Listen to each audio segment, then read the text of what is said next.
शाम का वक्त था। नदी किनारे हल्की ठंडी हवा बह रही थी। तभी राधा जख्मी हालत में एक तालाब के किनारे बैठी फूट फूट कर रो रही थी। मेरे पास जीने की कोई वजह नहीं है। माँ, तुम मुझे छोड़कर क्यों चली गई? अब और नहीं सह सकती। मुझे अपनी सौतेली माँ के साथ नहीं रहना है। मैं इसी तालाब में कूदकर अपनी जान दे दूंगी। राधा तालाब की ओर बढ़ने लगी। तभी उसकी नजर पानी के भीतर किसी चमकती चीज पर पड़ी। ये जरूर कोई जादुई मटका है। इतनी सुनहरी चमक किसी साधारण मटके में नहीं हो सकती। तभी मटके से एक रहस्यमयी आवाज आई। रुक जाओ, तुम मुझे यहाँ से नहीं ले जा सकती हो। तुम्हें मेरा रहस्य सुलझाना होगा। इससे पहले अगर तुमने किसी को मेरे बारे में कुछ भी बताया तो तुम्हारी यहीं पर मृत्यु हो जाएगी। रामपुर गांव में राधा अपनी सौतेली माँ कांता के साथ रहती थी। फिर एक दिन, अरे देखो कांता, तुमने मुझसे कितने सारे पैसे ले रखे हैं और मैं तुम्हें और बहुत सारे पैसे दे सकता हूँ। क्या सच में मुखिया जी? बताइए मुझे क्या करना होगा। मैं वो करने के लिए तैयार हूँ। देख, तेरी सौतेली बेटी मुझे बहुत पसंद है। अगर तू उसकी शादी मुझसे कर देगी तो मैं तुझे ढेर सारा पैसा दूंगा। हाँ, ये तो बहुत अच्छा मौका है मुखिया जी। ठीक है, मैं उसकी शादी आपके साथ कर दूंगी। मुझे बस पैसे से मतलब है। अरे अरे ठीक है, मैं तुम्हें 10 दिन का मौका दे रहा हूँ। 10 दिन बाद मैं तुम्हारी बेटी से शादी कर लूंगा। हाँ हाँ ठीक है, मैं तैयार हूँ मुखिया जी। आप बस 10 दिनों बाद अपनी बारात लेकर आ जाना। मुखिया वहाँ से चला जाता है। तभी ये बात राधा सुन लेती है। नहीं माँ, मैं इस बुढ़े मुखिया से शादी कभी नहीं करूंगी। आपने इसकी उम्र देखी है? पूरे 45 साल का है। कहाँ मैं अभी 19 साल की हूँ। नहीं, मैं किसी भी कीमत पर इस बुढ़े से शादी नहीं करूंगी। चुप हो जा, मैंने तेरी राय नहीं पूछी है। तू मुखिया से शादी करेगी। इसके बदले मुखिया मुझे ढेर सारे पैसे देगा, जिससे कि मेरी बाकी जिंदगी अच्छे से कटेगी। नहीं माँ, आप भगवान के लिए ऐसा जुल्म मत करो। आप भी तो एक औरत हो, मेरी तकलीफ समझो माँ। चुप हो जा। अच्छा चल, मैं तुझे एक मौका देती हूँ। अगर तूने 10 दिन के अंदर मुझे 10 चांदी के सिक्के कमा कर दे दिए तो फिर मैं तेरी शादी मुखिया से नहीं करूंगी। पर माँ, मैं इतने सारे पैसे कहाँ से जमा करूंगी? चांदी के सिक्के नहीं जमा कर सकेगी तो तू शादी के लिए तैयार हो जा। इसके सिवा मैं एक शब्द और सुनना नहीं चाहती। कांता घर के अंदर चली जाती है। कुछ भी हो जाए, मैं उस मुखिया से शादी बिल्कुल नहीं करने वाली। मैं आज ही काम की तलाश में जाती हूँ। शायद मुझे कोई काम मिल जाए जिससे मैं मुखिया के चंगुल से बच जाऊं। राधा गांव की तरफ निकल पड़ती है और एक सेठ के यहाँ जाती है। सेठ जी मुझे कोई काम दे दीजिए। मैं पूरी मेहनत और ईमानदारी से काम करूंगी। आपको कोई शिकायत का मौका नहीं दूंगी। अरे तू तो कांता की बेटी है ना? अरे इतनी सुंदर होकर क्यों मेहनत करेगी? हैं? अरे तू तो ऐसे ही पैसे ले ले। मैं तुझे ऐसे ही पैसे दे दूंगा। बता, तुझे कितने पैसे चाहिए? नहीं, मैं बिना मेहनत किए पैसे नहीं लेती हूँ। मैं समझ गई कि आपकी नीयत ठीक नहीं है सेठ जी। नहीं, मुझे आपके यहाँ कोई काम नहीं करना। फिर राधा ऐसे ही कई दिनों तक भटकती रहती है, पर उसे कहीं कोई काम नहीं मिलता। तुम्हें 2 दिनों से देख रही हूँ, तुमने एक भी चांदी का सिक्का मेरे हाथ में नहीं रखा। तू काम की तलाश में जाती है या मटर गश्ती करने? माँ, तुम ये कैसी बातें कर रही हो? मैं काम की तलाश में ही जाती हूँ, पर कोई मुझे काम नहीं देता, तो इसमें मेरी क्या गलती है? देख, तू मुझसे बहुत जबान लड़ा रही है। आजकल इधर मैंने तेरी पिटाई नहीं की है ना, इसलिए तू सर पर चढ़ गई है। रुक जा, अभी बताती हूँ। कांता राधा को खूब मारती है। माँ, भगवान के लिए मुझे छोड़ दो, मत मारो माँ, मुझे बहुत तकलीफ हो रही है, ऐसा मत करो माँ। आज पूरी रात यहीं घर से बाहर रहेगी तो सारी अकड़ ठिकाने आ जाएगी तेरी। माँ, मैंने सुबह से कुछ नहीं खाया, मुझे कुछ खाने को दे दो ना, बहुत भूख भी लगी है। तू एक भी काम करके नहीं आई, जिस दिन काम करके आएगी उसी दिन तुम्हें खाना दूंगी। चल जा यहाँ से। कांता घर के अंदर चली जाती है और रात की ठंडी हवा बहने लगती है, जिससे राधा का शरीर ठंड में कांपने लगता है। हे भगवान, मुझे बहुत जोरों से ठंड लग रही है और भूख भी लगी है। माँ ऐसा जुल्म मेरे ऊपर क्यों कर रही है? मुझे खाना नहीं देती है और पूरी रात इस सर्द हवा में मैं कैसे रहूंगी? फिर किसी तरह राधा रात बिताती है और सुबह होते ही उसे तेज बुखार हो जाता है। अब जा, आज जाकर कोई काम ढूंढ कर ही आना, वरना तेरी मुखिया के साथ मैं शादी करवा के मानूंगी। माँ, मुझे बहुत जोरों से भूख लगी है और बुखार भी है। मैं ऐसी हालत में आज काम ढूंढने नहीं जा पाऊंगी। मैं कल पक्का फिर काम की तलाश में जाऊंगी। माँ, आज भर आराम करने दो ना। चली जा यहाँ से, वरना तेरी आज तो खैर नहीं। क्या हुआ महाराज, आप किस ख्याल में खोए हुए हैं? कुछ नहीं मंत्री जी, बस ऐसे ही कुछ बेचैन सा लग रहा था। महाराज, हमें पता चला है कि हमारे जंगल में कुछ घुसपैठी आ गई हैं, जो कि हमारे जंगलों में छिपे हुए हैं, पड़ोस राज्य के हैं। ऐसा क्या? रुको, हम खुद ही जंगल में जाकर इसकी जांच पड़ताल करते हैं। ये आप क्या कह रहे हैं महाराज? नहीं नहीं नहीं नहीं, आप मत जाइए, वो लोग बहुत ही खतरनाक होते हैं। कहीं उन्होंने आपको नुकसान पहुंचा दिया तो फिर हम क्या करेंगे? चिंता मत करिए मंत्री जी, वो मेरा कुछ नहीं बिगाड़ सकते हैं और सैनिक तो रहेंगे ना मेरे साथ। फिर राजा जंगल की तरफ निकल पड़ते हैं और चलते चलते उन्हें तालाब के किनारे एक परी दिखती है। परी? तालाब के किनारे, वो भी इतनी सुंदर और अद्भुत? मैंने तो ऐसी सुंदरता अपने पूरे जीवन में नहीं देखी। मुझे इसे अपनी रानी बनाना ही होगा, फिर तो मैं और शक्तिशाली बन जाऊंगा। फिर राजा परी के पास जाता है। तुम कौन हो देवी, और तुम इस तालाब के किनारे क्यों बैठी हुई हो? मैं अपनी सखियों के साथ इस जंगल के भ्रमण के लिए आई थी, पर मेरी सखियां मुझे छोड़ गई हैं और मैं यहाँ पर बैठकर उन्हीं का इंतजार कर रही हूँ। अच्छा, तो तुम अपनी सखियों का इंतजार कर रही हो। मैं इस राज्य का राजा भुवनेश्वर प्रताप हूँ। आपकी सुंदरता देखकर मेरा मन मोहित हो गया है। आप मुझसे विवाह कर लीजिए, मैं आपको अपनी रानी बनाकर रखूंगा। कभी किसी चीज की कमी नहीं होगी। ये तुम कैसी बातें कर रहे हो राजा? तुम इस राज्य के राजा हो और शादीशुदा भी। मैं कभी एक इंसान से शादी नहीं कर सकती, और खासकर एक ऐसे व्यक्ति से जो कि पहले ही शादीशुदा है। नहीं, तुम मुझे मना नहीं कर सकती। मैंने जिसे भी चाहा है उसे हमेशा हासिल किया है, तो तुम्हें भी मैं हासिल करके ही रहूंगा। तुम्हें मेरे साथ राजमहल चलना ही होगा। सैनिकों, इस परी को बंदी बना लो और हमारे महल में लेकर चलो। तुम ये ठीक नहीं कर रहे हो राजा। तुम अपनी काम वासना के चलते ये बहुत गलत कर रहे हो। तुम्हें पछताना पड़ेगा। उसका हम बाद में देखेंगे। अभी फिलहाल तुम मेरे साथ राजमहल चलोगी।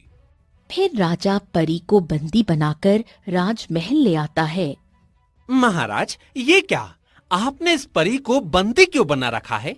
इस परी ने मेरी आज्ञा का अवहेलना की है, इसलिए हमने इसे बंदी बनाया है। जब तक ये मेरी बात नहीं मान लेती, इसे यूं ही मैं बंदी बनाकर रखूंगा। राजा, तू कुछ भी कर ले, पर तेरी इच्छा कभी पूरी नहीं होगी। मैं भी देखता हूं तुम आखिर कब तक नहीं मानोगी। कुछ दिन बीतते हैं। मंत्री जी, परी ने हाँ कहा? नहीं महाराज, परी अभी भी वही कह रही है कि आपने जो कहा है वो कभी नहीं करेगी। आपने ऐसा क्या कहा है महाराज कि परी इनकार कर रही है? अब इसकी सजा तो उसे भुगतनी ही पड़ेगी। मंत्री जी, हमारे पास जो जादुई मटका है वो लेकर आइए। वो क्यों महाराज? मैंने जो आपको कहा बस आप वही कीजिए। मंत्री जादुई मटका लेकर आता है। सैनिकों, परी को यहाँ लेकर आओ। तभी सैनिक परी को लेकर आते हैं। तुम मुझे यहाँ क्यों लाए हो? मैं तुमसे आखिरी बार पूछ रहा हूँ, अगर तुमने हाँ नहीं कहा तो इसी जादुई मटके में मैं तुम्हें हमेशा के लिए बंद कर दूंगा। तू कुछ भी कर ले, मैं हाँ नहीं कहूंगी। राजा मंत्र पढ़कर परी को जादुई मटके में बंद कर देता है। सैनिक, इस मटके को ले जाओ और तालाब में फेंक दो, ताकि कोई भी इस परी को इस मटके से आजाद न कर सके। तुमने मुझे इस मटके में तो बंद कर दिया राजा, लेकिन तेरा वंश खत्म हो जाएगा और तेरा खजाने से भरा राज्य एक दिन भिखारी बनेगा और तू दर दर की ठोकरें खाता रहेगा, पर तेरी विनती कोई नहीं सुनेगा। तो कुछ नहीं कर पाएगी। जो खुद एक बंदी है वो भला मुझे क्या श्राप देगी? सैनिकों, ले जाओ और ले जाकर फेंक दो। जाओ। सैनिक परी को लेकर तालाब में फेंक देते हैं। तभी अचानक रानी भागते हुए आती है। महाराज, महाराज, हमारे पुत्र को क्या हो गया? वो सांस नहीं ले पा रहा है। ये तुम क्या कह रही हो रानी? सुबह तो ठीक ही था, फिर अचानक उसे क्या हो गया? पता नहीं महाराज, अचानक वो मूर्छित होकर गिर गया। क्या तुमने वैद्य को बुलाया जांच करने के लिए? हाँ महाराज, वैद्य भी जांच कर रहे हैं। उन्होंने आपको बुलाया है, जल्दी चलिए। राजा भागकर वैद्य के पास आता है। वैद्य, क्या हुआ है मेरे पुत्र को? ये अभी तो ठीक ही था, फिर अचानक ये क्या हो गया? महाराज, राजकुमार की बीमारी का पता नहीं चल रहा है, पर उनकी सांसें रुकी हुई है, पर दिल की धड़कनें चल रही है। ऐसा लग रहा है जैसे मरे हुए भी है और जीवित भी है। इसमें कुछ साफ साफ नहीं पता चल रहा है। ये कैसा रहस्य हो रहा है राजकुमार के साथ? नहीं नहीं नहीं नहीं, ऐसा कैसे हो सकता है? भला मेरे पुत्र के साथ ये क्या हो रहा है? अचानक एक सैनिक भागते हुए आता है। महाराज, महाराज, सारा खजाना गायब हो गया है। ये तुम क्या कह रहे हो? ऐसा कैसे हो सकता है? हमारा भंडार कभी खाली नहीं होता, तो फिर हमारा खजाना कैसे गायब हो गया? हाँ, किसी ने चोरी तो नहीं की? नहीं महाराज, हम पूरे 10 सैनिक उसकी पहरादारी कर रहे थे और हम सब इस खजाने को देख रहे थे, और अचानक ही कमरे में तेज रोशनी फैली और सारा खजाना गायब हो गया। सिवाय खाली कमरे के राजमहल में कुछ नहीं बचा है महाराज। नहीं नहीं नहीं नहीं, ऐसा कैसे हो सकता है? हे भगवान, ये कैसी विपत्ति टूट पड़ी है मेरे राज्य पर। एक तो मेरे राजकुमार जो जिंदगी और मौत के बीच है, और मेरे राज्य का सारा खजाना गायब हो गया है। नहीं, ऐसा नहीं हो सकता। भगवान, अब मैं क्या करूं? मेरे राज्य का अब क्या होगा भगवान? मंत्री आता है। महाराज, हमारे पड़ोसी राज्य के सूर्यदेव सिंह ने हमारे राज्य पर आक्रमण किया है। हमें सैनिक बल और धन की आवश्यकता होगी, ताकि हम दूसरे राज्य से सैनिक मांगकर युद्ध का सामना कर सके। मंत्री जी, वो तो मेरे अच्छे मित्र थे, फिर उन्होंने अचानक आक्रमण क्यों किया?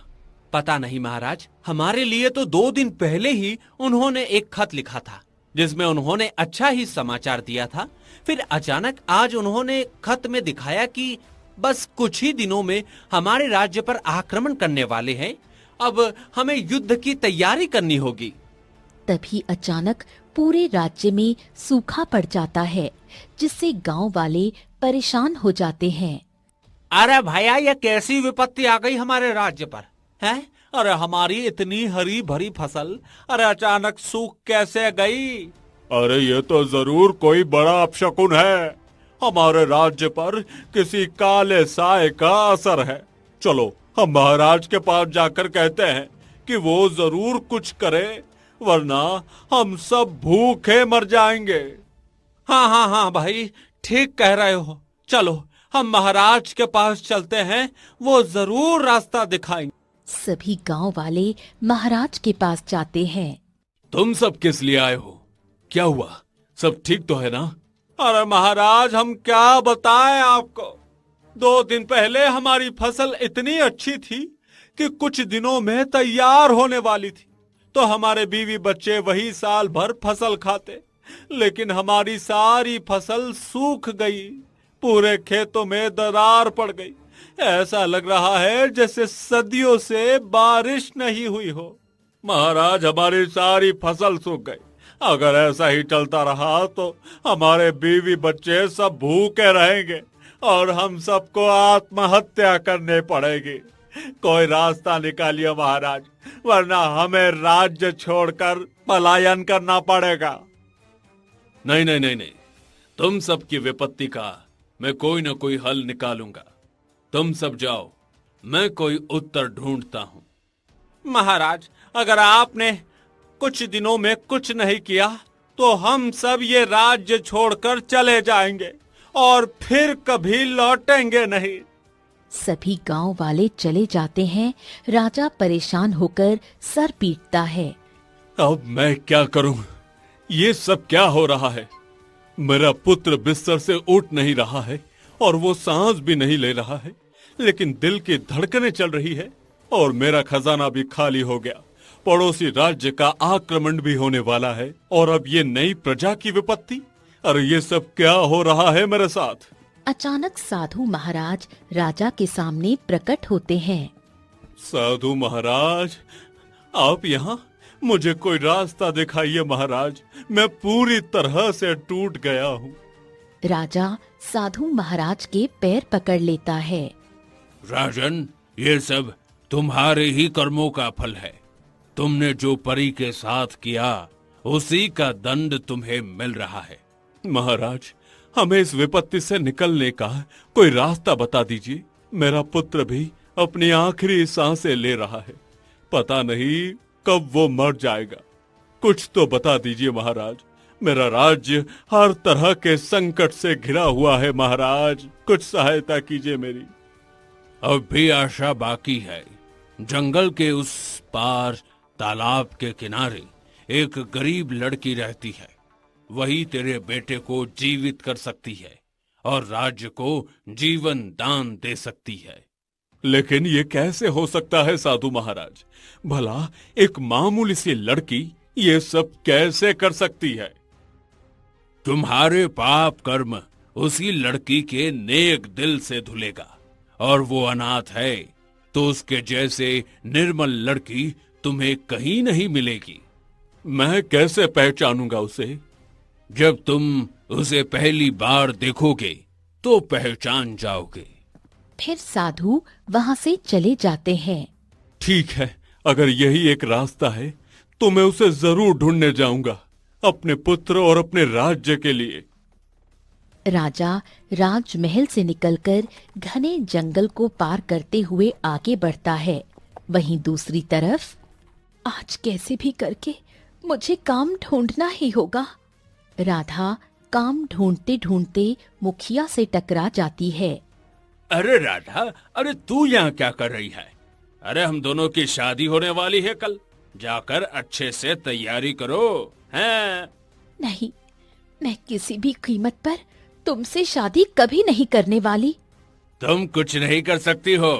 तेरी माँ ने मुझे वचन दिया है, तो मेरी शादी तो कल होकर ही रहेगी। और तुम भी अच्छे से तैयारी कर लो।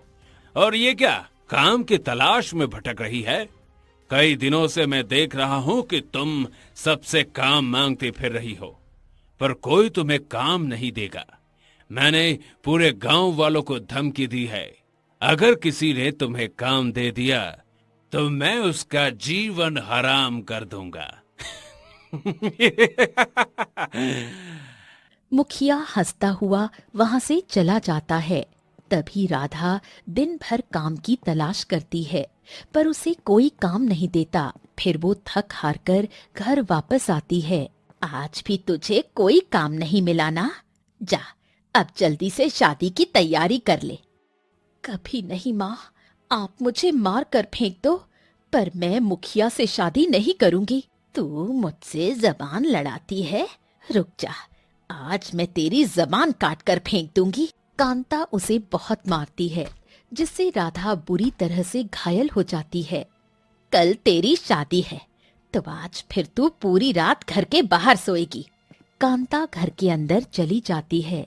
राधा रोती हुई तालाब के किनारे चली जाती है। अब मेरे जीने की कोई वजह नहीं है, मुझे मर जाना चाहिए। ऐसा कहकर वो तालाब में कूदने ही वाली थी कि तभी उसे एक जादुई मटका दिखता है। अरे, ये तो जादुई मटका है। रुक जाओ, मुझे अपने साथ ले चलो, मैं तुम्हारी किस्मत बदल दूंगी। तुम बोल कैसे सकते हो? तुम तो एक मटके हो ना। मैं कोई साधारण मटका नहीं हूँ, तुम्हारी किस्मत बदल सकती हूँ, पर तुम मुझे अपने साथ ले चलो। फिर राधा वो मटका घर लेकर आ गई। तुझे मैंने घर के पास रहने को कहा था, तू कहाँ चली गई थी और अब रात को लौटी है? माँ, ये देखो, ये एक मटका मिला है मुझे। देखो ना, ये कितना सुंदर है। तुम इसे रख लो और मेरी शादी मुखिया से मत करो। मिट्टी के मटके से क्या होने वाला है? मुखिया तो मुझे ढेर सारा पैसा देगा। अब जा, तेरी ये नाकाम कोशिश भी कोई काम की नहीं रही। कांता चली जाती है। राधा फूट फूट कर रोने लगती है और उसके आंसू जैसे ही मटके पर गिरते हैं, तभी एक तेज रोशनी फैलती है और उसी रोशनी से एक परी बाहर आ जाती है। ये क्या? तुम तो एक परी हो, और इस मटके में कैसे? मुझे एक निर्दयी राजा ने इस मटके में कैद करके तालाब में फेंक दिया था, और तुम्हारे नेक और सच्चे हृदय की वजह से मैं इस मटके से आजाद हो पाई हूँ। बताओ, मैं तुम्हारी क्या मदद कर सकती हूँ? मुझे मुखिया से शादी नहीं करनी है। मेरी सौतेली माँ जबरदस्ती मुझसे ये कराने की कोशिश कर रही है। मैं तुम्हें ये वरदान देती हूँ, तुम्हारी शादी मुखिया से कभी नहीं होगी, और आने वाले समय में तुम्हारी जिंदगी बहुत ही खुशहाली से भरी होगी। ये मेरा वरदान है। क्या ये सच हो सकता है? हाँ, क्यों नहीं। और तुमने मुझे इस मटके से आजाद किया है, इसलिए जब भी तुम मुझे बुलाओगी, मैं तुम्हारे पास आ जाऊंगी और तुम्हारी मदद करूंगी। आपका बहुत बहुत धन्यवाद परी जी, मैं ये बात याद रखूंगी। फिर एक तेज रोशनी फैलती है, मटका और परी दोनों गायब हो जाते हैं। और सुबह होते ही तभी कांता आती है। अरे करम जली, क्या कर रही है? जल्दी तैयार हो जा। नहीं माँ, मुझे मुखिया से शादी नहीं करनी, मुझे भगवान के लिए छोड़ दो। तभी मुखिया आता है। अबे तू कैसे मुझसे शादी नहीं करेगी? हैं? चल चल मेरे साथ, मैं तुझसे शादी करके ही रहूंगा। तभी राजा वहां पर आ जाता है। ये लड़की है जिसे ये लोग इतना परेशान कर रहे हैं, यही मेरे बेटे को जीवित कर सकती है। मुझे इसकी मदद करनी चाहिए। राजा पास में आ जाता है। रुक जाओ, तुम लोग ये क्या कर रहे हो? ये शादी नहीं हो सकती। तुमने अपनी उम्र देखी है? तू इतना बड़ा है और इतनी कम उम्र की लड़की के साथ शादी करना चाहता है? तुम कौन हो और हमारी शादी क्यों रोकना चाहते हो? मैं राजा हूं, मैं अपने राज्य में ऐसा अन्याय देखकर चुप नहीं रह सकता। सैनिकों, इस मुखिया को पकड़ लो। महाराज, हम तो बस ऐसे ही कह रहे थे। ये राधा ही इससे शादी करना चाहती थी, इसमें हमारी कोई गलती नहीं है। महाराज, मेरी सौतेली माँ मुझे बहुत सताती है और अगर मैंने मुखिया से शादी नहीं की तो ये मुझे जान से मारने की धमकी देती है। मैं ये शादी नहीं करना चाहती। तू झूठ क्यों बोल रही है राधा? चुप हो जा। मैं जानता हूं कि तुमने क्या किया है। सैनिकों, इन दोनों को लेकर राजमहल में जाओ। मैं वहां जाकर इसको सजा सुनाऊंगा। फिर सैनिक मुखिया और कांता को वहां से लेकर चले जाते हैं। आपका बहुत बहुत धन्यवाद महाराज। फिर राजा राधा के पास जाकर उसके पैर पकड़ता है। महाराज, आप मेरे पैर क्यों पकड़ रहे हैं? बेटी, मेरा पुत्र और राज्य संकट में है। मैंने परी के साथ गलत किया। उसका दंड हमारे ऊपर पड़ा है। साधु ने बताया है कि एक निर्मल और साफ दिल की लड़की ही मेरे पुत्र को जीवित कर सकती है और राज्य को हरा भरा कर सकती है। राजा फूट फूट कर रोने लगता है। अगर मेरी मदद से आपका पुत्र जीवित और राज्य खुशहाल हो जाएगा तो मैं मदद करूंगी, पर मुझे बताइए, मुझे क्या करना है? मैंने परी को जादुई मटके में बंद कर तालाब में फेंकवा दिया था। तुम्हें उस परी से मेरे लिए मदद मांगनी होगी। उस परी को तो मैंने आजाद किया है महाराज। आप एक परी के साथ इतना गलत कैसे कर सकते हैं? मुझसे गलती हो गई राधा, मैं माफी मांग रहा हूँ। बस तुम उस परी को मना लो और बोलो वो अपना श्राप वापस ले लेगी। परी, आप कहाँ हो? मेरी मदद करो, मुझे आपकी मदद की बहुत जरूरत है। तभी एक तेज रोशनी फैलती है और परी वहां आ जाती है। कहो राधा, तुमने मुझे क्यों याद किया? मैं तुम्हारी मदद कर सकती हूँ। जैसा कि महाराज कह रहे थे कि आपको उन्होंने मटके में कैद कर दिया था, आप उन्हें माफ कर दीजिए। तुमने मुझे इसके लिए बुलाया है? मैं इसकी कोई मदद नहीं करने वाली। ये बहुत ही बुरा इंसान है। ये मुझसे शादी करना चाहता था और मैंने मना किया तो इसने मुझे अपने जादुई मटके में बंद करके तालाब में फेंक दिया और इसलिए मैं इसकी मदद नहीं करूंगी। मुझे माफ कर दो परी, मुझसे गलती हो गई। मैं काम वासना में बह गया था, पर मेरी गलती की सजा मेरे राज्य, मेरे प्रजा, मेरे पुत्र को क्यों मिल रही है? भगवान के लिए उन सबको माफ कर दो और मुझे एक मौका दो अपनी गलती सुधारने का। नहीं, मैं तुम्हें कभी माफ नहीं करूंगी। तुमने मुझे 2 दिनों तक काल कोठरी में कैद रखा और मैं कई दिनों तक मटके में बंद रही। इसकी सजा तो तुम्हें मिलेगी ही। मैं तुम्हारी कोई मदद नहीं करूंगी। चले जाओ यहाँ से। नहीं परी, आप ऐसा मत कीजिए। आप इन्हें माफ कर दीजिए। आपने मुझसे कहा था कि आप मेरी एक बार मदद करेंगी। मैं जो कहूंगी वो आप पूरा करेंगी। आप इनके पुत्र का जीवन वापस कर दीजिए और जो श्राप आपने राज्य को दिया है उस श्राप को वापस ले लीजिए। तुम ये सब क्यों मांग रही हो? तुम्हें तो जीवन का ढेर सारा सुख मिल सकता है। तुम वर मांग सकती हो और आराम की जिंदगी जी सकती हो। मैं तुम्हें वो सब दे दूंगी, पर ये वरदान मत मांग। इससे तुम्हारी जिंदगी नरक बन जाएगी और क्या पता इस राजा के मन में गलत नियत हो। नहीं नहीं नहीं, ऐसा मत कहो परी। ये मेरी बेटी के बराबर है। मैं कभी ऐसी नजर नहीं रखूंगा इस पर। तो क्या मैं तेरी बेटी के बराबर नहीं थी जब तूने मुझ पर गलत नियत रखी? मुझसे गलती हो गई, मैं माफी मांग रहा हूँ। परी, मेरी यही इच्छा है कि आप इनका श्राप वापस ले लें। ठीक है, अगर तुम्हारी यही इच्छा है तो मैं तुम्हारी ये इच्छा पूरी कर दूंगी। तुम सच में बहुत नेक हो। तुम्हारी जगह अगर कोई और भी होता तो अपनी सुख सुविधा मांगता, पर तुमने अपनी सुख सुविधा छोड़ दी। इसलिए मैं अपना श्राप वापस लेती हूँ। और ये जल ले जाओ। जब तुम इसे अपने हाथों से राजकुमार को पिलाओगी तो वो जीवित हो उठेगा। आपका बहुत बहुत धन्यवाद।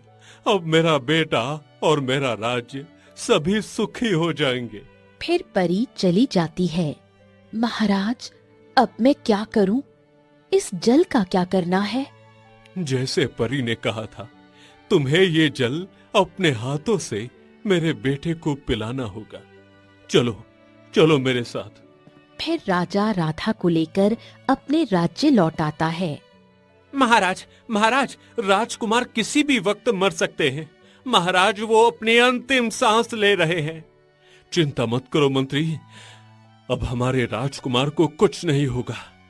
वो बच जाएंगे और हमारे राज्य से सारी विपत्ति भी टल जाएगी।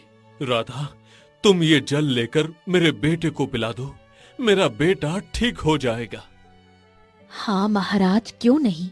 राधा वो जल लेकर राजकुमार को पिला देती है।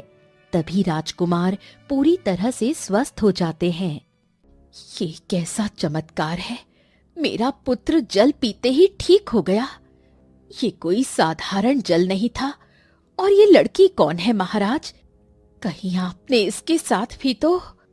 ये मेरी पुत्री समान है और इसने मेरे बेटे की जान बचाने के लिए अपनी सुख सुविधा और ऐशो आराम की जिंदगी सब त्याग कर दी है। और धन दौलत के बदले इसने मेरे बेटे की जीवन को बचाया है। और परी ने हमारे राज्य पर दिया हुआ श्राप भी हटा लिया है। मैं कुछ समझी नहीं। आखिर हमारे बेटे को क्या हुआ था और वो किस वजह से हुआ था? मुझे माफ कर दो रानी, मैं थोड़ा बहक गया था।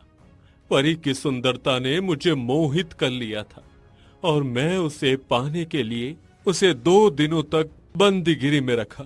और फिर उसने हाँ नहीं कही तो मैं उसे जादुई मटके में कैद करके तालाब में फेंक दिया। उसी की वजह से हमारे बेटे का ये हाल हुआ और हमारे राज्य पर इतनी विपत्ति आई। आपने एक परी तक को नहीं छोड़ा। गलती हो गई रानी, अब मैं ऐसा कभी नहीं करूंगा। मैं अब सिर्फ अपने पुत्र और तुमसे बहुत प्रेम करता हूँ और तुम्हारे साथ ही अपना जीवन बिताऊंगा। महाराज, अब मैं चलती हूँ। नहीं पुत्री, तुम कहाँ जाओगी? और सौतेली माँ? हाँ मंत्री जी, मैंने किसी को अपने राज्य में भेजा था। मुखिया और इस कांता को, वो कहाँ है? महाराज, मैंने उसे काल कोठरी में बंद करके रखा है। मैं उसे अभी लेकर आता हूँ महाराज। फिर कुछ देर में मंत्री कांता और मुखिया को लेकर आता है। तुम दोनों ने हिम्मत कैसे की एक मासूम सी बच्ची पर इतना जुल्म करने की? और एक बुजुर्ग होकर तुम इस मासूम सी बच्ची से शादी करने के लिए तैयार कैसे हो गए? अब मुझे माफ कर दीजिए महाराज, अब मुझसे गलती हो गई। मैं ऐसा कभी नहीं करूंगा, बस मुझे जाने दीजिए। नहीं, मैं तुम्हें ऐसे कैसे जाने दूंगा? तुम्हें सबक मिलना जरूरी है, वरना कोई भी बुढ़ा उठकर बोलेगा कि मुझे किसी से शादी करनी है। मैं भली बात ही जानता हूं कि इसका परिणाम क्या होता है। और तुम सौतेली हो तो क्या हुआ? तुम तो मां होने के बावजूद एक लड़की के साथ इतना कठोर निर्णय कैसे कर सकती हो? कहां ये 19 साल की लड़की और कहां ये 45 साल के बुजुर्ग जो इससे शादी करने जा रहे थे? तुम दोनों को आजीवन काल कोठरी की सजा मिलेगी। मंत्री जी, ले जाओ इन दोनों को यहां से। मुझे माफ कर दीजिए महाराज, मैं अब अपनी बेटी को बहुत प्यार करूंगी।